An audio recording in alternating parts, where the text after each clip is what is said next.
کہ میلاد سے ملتا کیا ہے، تو ہمارا عقیدہ ہے میلاد سے بے حساب برکتیں نصیب ہوتی ہیں۔ دیکھیے آج آپ بزرگوں کے پاس جاتے ہیں، اولیاء اللہ کے پاس جاتے ہیں، پیروں کے پاس جاتے ہیں، علماء کے پاس جاتے ہیں، جناب مہربانی کریں یہ تعویذ دے دیں، کوئی دم درود دے دیں، جناب یہ معاملہ ہو جائے، یہ ہو جائے، یہ ہو جائے، یہ میری حفاظت ہو جائے، حصار ہو جائے۔ شارح بخاری امام قسطلانی مواہب اللدنیہ پہلی جلد صفحہ 147 میں لکھتے ہیں وَمِمَّا جُرِّبَ مِنْ خَاشِی أَنَّهُ أَمَانٌ فِی ذَلِکَ الْعَامِ۔ شارح بخاری فرماتے ہیں کہ یہ ایک مجرب عمل ہے، ہمارا آزمایا ہوا عمل ہے کہ جو بندہ میلاد مناتا ہے، میلاد منانے والے کو برکت کیا ملتی ہے؟ اللہ اگلے پورے سال کے لیے امن کی خیرات عطا فرماتا ہے، اس کا حصار بن جاتا ہے، حفاظت اللہ کرتا ہے، اس کا کڑا قائم ہو جاتا ہے۔ جو میلاد مناتا ہے بھائی وہ تعویذ کام نہیں کرتا جو نبی پاک کا میلاد کرتا ہے۔ اور شارح بخاری امام قسطلانی کیا فرماتے ہیں وَبُشْرَىٰ عَاجِلَةٌ بِنَيْلِ الْبُغْيَةِ وَالْمَرَامِ۔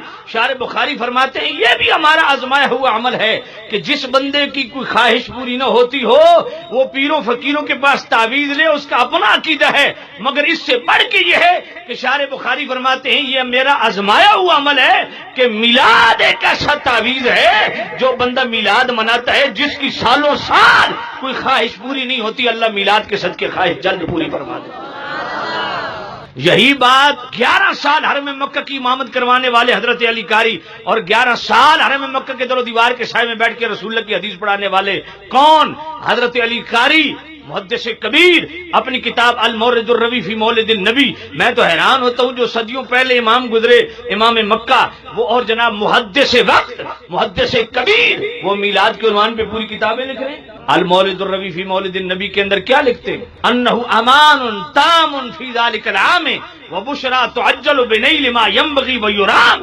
حضرت علی قاری فرماتے ہیں کہ یہ ہمارا آزمایا ہوا عمل ہے کہ جو بندہ میلاد مناتا ہے ایک تو امن کی خیرات ملتی ہے، اللہ اس کی خواہشیں بھی پوری فرماتا ہے۔ تو میلاد سے کیا ملتا ہے؟ خواہشیں پوری ہوتی، اللہ حفاظت نصیب فرماتا ہے، اور میلاد سے بے حساب اجر و ثواب ملتا ہے۔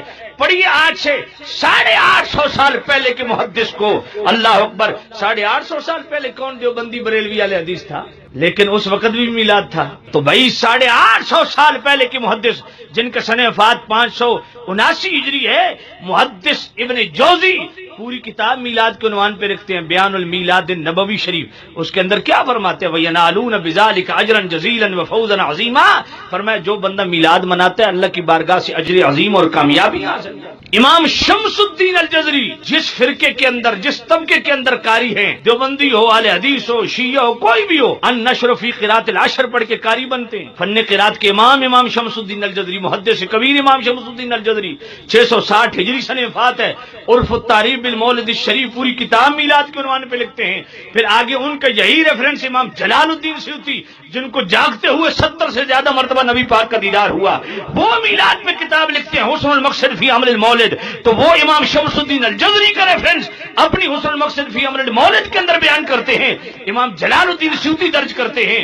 امام شمس الدین الجزری فرماتے ہیں وَيَبْذُلُ مَا تَصِلُ إِلَيْهِ قُدْرَتُهُ فِي مَحَبَّتِهِ الْعُمْرِ إِنَّمَا يَكُونُ جَزَاؤُهُ مِنَ اللَّهِ الْكَرِيمِ أَن يُدْخِلَهُ بِفَضْلِهِ جَنَّاتِ النَّعِيمِ۔ فرمایا جو حضور کی محبت کی وجہ سے میلاد پہ خرچ کرتا ہے، خدا کی قسم اللہ تعالیٰ اسے اپنی جناب سے بہترین جزا عطا فرماتا ہے، اور جزا کیا ہے؟ ایک جنت نہیں، اللہ کئی جنتیں نصیب فرماتا ہے۔ شاہ ولی اللہ کو پڑھ لیں، وہ بھی امام مانتے ہیں، ہم بھی امام مانتے ہیں۔ فیوض الحرمین کے صفحہ 80 پہ شاہ ولی اللہ کیا لکھتے ہیں؟ فرمایا میں مکہ پاک اس مکان پہ گیا جس میں حضور کی ولادت ہوئی، وہاں عظیم الشان میلاد کی محفل منعقد تھی، حضور کو درود السلام پڑھے جا رہے تھے، میلاد کے واقعات بیان ہو رہے تھے، والناس اور فرعیت انوارا سطعت دفعتا واحدتا۔ شاہ ولی اللہ فرماتے ہیں کہ اس میلاد کی محفل میں انوار کی برسات ہو رہی تھی، اور یہ انوار ان ملائکہ کے تھے جن کو خود رب نے میلاد کی محفل میں بھیجا۔ رأیت یخالط انوار الملائکۃ وانوار الرحمہ، صرف فرشتوں کے انوار نہیں تھے، رب کی رحمت کا نور بھی برس رہا تھا۔ اس سے بڑی میلاد کی برکت کیا ہے؟ شاہ ولی اللہ کے والد شاہ عبد الرحیم محدث دہلوی الدر الثمین پڑھیے، وہ فرماتے ہر سال میں حضور کا میلاد مناتا تھا، ایک سال ہاتھ تنگ تک کو بڑا اہتمام نہ کر سکا، گھر میں چنوں کی پلیٹ پڑی تھی، اس میں فاتح شریف پڑھ کے میلاد کی نیت سے تقسیم کیا، رات کو حضور کا دیدار نصیب ہو گیا۔ اس سے بڑی میلاد کی برکت کیا ہے، اجر و ثواب کیا ہے؟ تو میلاد ہم کیوں مناتے ہیں؟ اللہ تعالیٰ ہماری خواہشیں پوری فرماتا ہے، تکمیل خواہشات کا ذریعہ ہے، بے حد و بے حساب اجر و ثواب کے حصول کا ذریعہ ہے۔ اور جہاں میلاد ہوتا ہے وہاں انوار کی برسات ہوتی ہے، وہاں بندے تھوڑے ہوتے ہیں، فرشتے ان سے زیادہ ہوتے ہیں، اور صرف فرشتوں کی شمولیت نہیں ہوتی، اللہ کی رحمت کا نور بھی برستا ہے۔